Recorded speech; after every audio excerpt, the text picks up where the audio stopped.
بسم الله الرحمن الرحيم. Nabi Muhammad SAW 5 hari sebelum meninggal dunia mengingatkan. Detik-detik terakhir sebelum meninggal dunia mengingatkan lagi. Jadi bukan masalah sepele. Saat itu juga Nabi alaihi salatu wasallam menyatakan as-salat as-salat. Jaga salatmu, jaga salatmu. Itu pesan terakhir sebelum Nabi meninggal loh. Jaga salatmu, jaga salatmu. Ingat-ingat selalu pesan-pesan Nabi sebelum meninggal dunia. Di antara pesan Nabi SAW adalah as-salat as-salat. Jaga salatmu, jaga salatmu. Pesan Nabi. Jadi introspeksi buat kita. Nah, yang selama ini masih kurang perhatian dengan salat 5 waktu, mohon maaf Bapak Ibu J. Karena ini pesan Kanjeng Nabi SAW.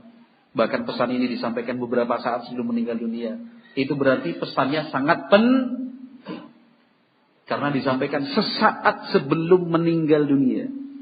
Itu tandanya penting sekali. Nabi mengatakan as-salat as-salat. Nah, kerja ya kerja, silahkan. Monggo. Punya kegiatan dan aktivitas, silahkan. Monggo.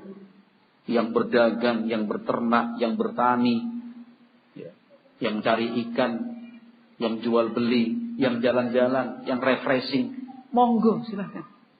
Selama itu halal dan dibolehkan syariat. Tapi ingat, jaga sholat. Sholatnya dijaga. Secapek-capeknya kita, tetap sholat dijaga. Sholat 5 waktu itu. Nah, karena apa? Karena pesan dari Nabi SAW.